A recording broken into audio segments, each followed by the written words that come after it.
Well, today, the man accused of shooting a San Diego police officer and injuring him is scheduled to face a judge for the first time. Thanks for being here at 6 a.m. on this Friday. I'm Eric Connert. And I'm Carrie Lane. The shooting happened last week in Chollas Creek. CBS 8's Chris Groh, he's live downtown where the suspect is expected to appear in court later this morning. Good morning, Chris.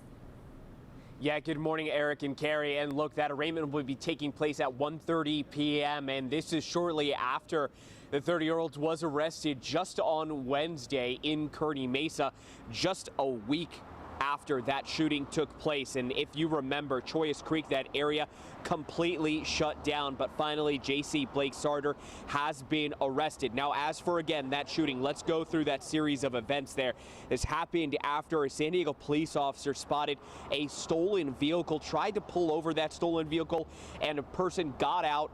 A foot chase happened, and during that foot chase, it appears that the suspect turned around and shot the police officer in the arm. Now, the police officer was responsive at the time, is expected to be okay, and has since been released from the hospital. However, a complete manhunt broke out since then, looking for the person who was responsible. They did not find them that day, but again, this Wednesday, J.C. Blake Sarter was arrested in Kearny Mesa, and he was found with a gun on him. However, police have not confirmed if that is the gun that was used in this shooting. We also dug in a little bit into Sarter's past. In fact, we found a pretty lengthy rap sheet. He was most recently released from prison in December of 2020. Criminal history includes vehicle theft, evading and resisting arrest, carrying a dagger, being a felon in possession of a gun, possessing a weapon in prison, and possession of methamphetamine for sale. Now, he has been charged in this case with a number of felonies, including attempted murder of a police officer.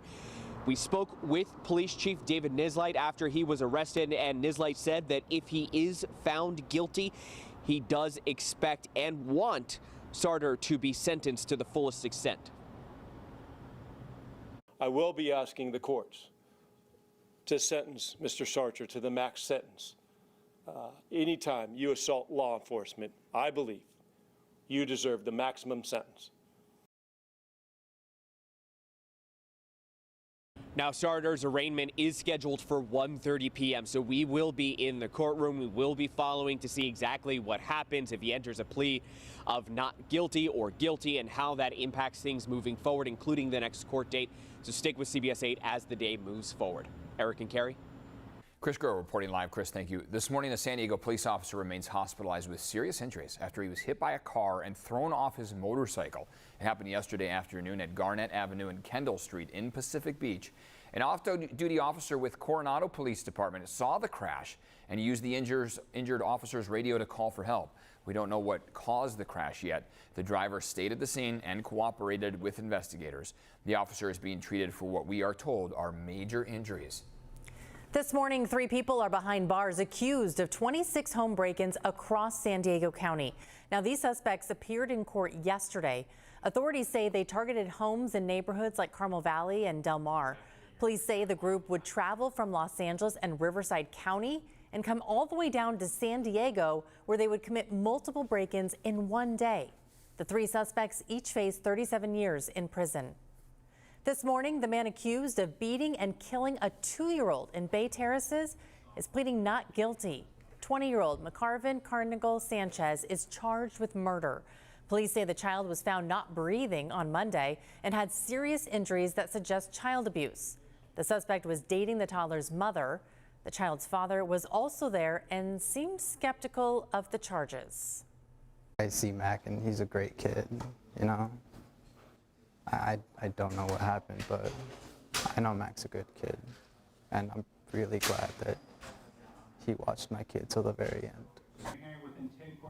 This is an interesting one. The next court date is set for July 10th. This morning, loved ones are remembering a local bartender who died in a hit-and-run crash. Josh Gilliland was walking to work last Saturday night in University Heights when he was hit by a car at El Cajon Park Boulevards. Gilliland worked at Cheers on Adams Avenue for more than 20 years.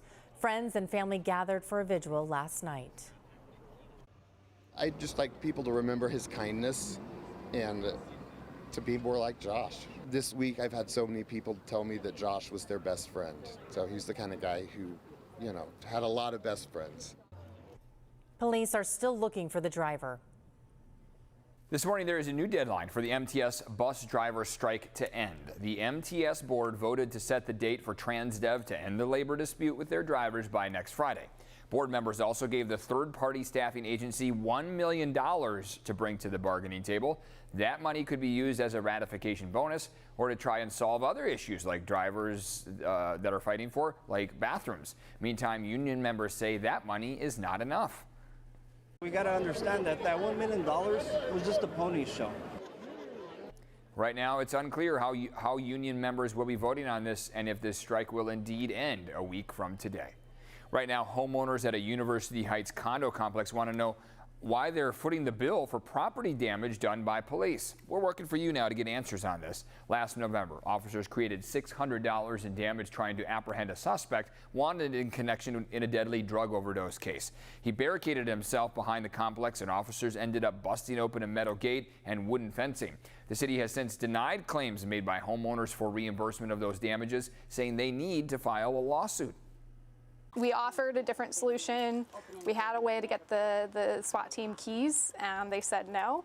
So yes, this seems to be, in my point of view, directly something that the city should be paying for. When we reached out to the city, they simply said it has provided remedies allowed by state law. Don't forget, here at CBS 8, we are working for you. If there's an issue you'd like us to look into, email workingforyou@cbs8.com.